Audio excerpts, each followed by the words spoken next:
پنجم هفتم ینور در بعض ناحیه‌های تاجیکستان به استثنای ولایت مختار کوهستان بدخشان تمان می‌فراید. پنجم ششم ینور در منطقه‌های علایده کوهی ناحیه‌های تابع جمهوری و غرب ولایت مختار کوهستان بدخشان فرآمدن ترمه پیشگویی می‌شود. اطلاع دادند از اگنتی آب و هواشناسی کمیته حفظ محیط زیست نزد حکومت جمهوری تاجیکستان به خاور. هوا در ولایت ختلان قسما ابرناک شده ششم هفتم ینور در بعضی ناحیه‌ها تمان می‌فراید. اینچنین ششم هشتم ینور در ناحیه‌های علایده وادگی در بعضی حالت‌ها بارش سست باران، در ناحیه‌های دامنه‌کوهی بارش سست باران و برف به عمل می‌آید. نهم ینور اساساً هوا بی‌بارش در نظر داشته شده شمال از سمت غرب با سرعت 4-9 متر در یک ثانیه می‌وزد.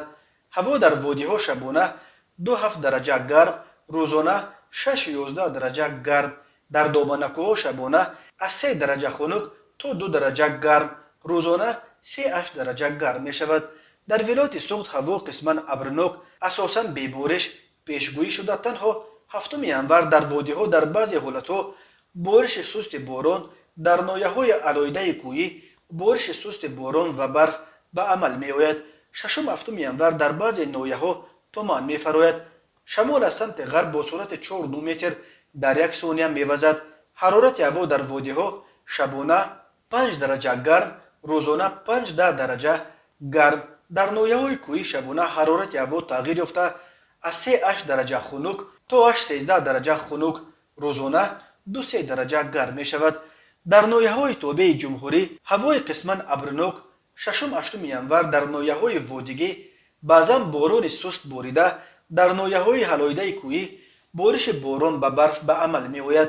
نهم ینور اساساً بی‌بارش در نظر بوده ششم هفتم ینور در بعضی ناحیه‌ها تمان می‌فراید.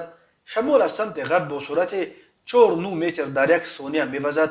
حرارت هوا در وادی‌ها شبانه 5 درجه گرم، روزانه 5-10 درجه گرم، در ناحیه‌های کوهی شبانه حرارت هوا تغییر یافته از 3 تا 8 درجه خنک، در ناحیه‌های کوهی شبانه حرارت هوا تغییر یافته از 3-8 درجه خنک تا 7-12 درجه خنک می شود. روزانه 5 درجه گرم، در بعضی ناحیه‌ها از 3 درجه خنک تا 2 درجه گرم می شود. در ولایت مختار کوهستان بدخشان هوای قسما ابرناک اساساً بی‌بارش در نظر است.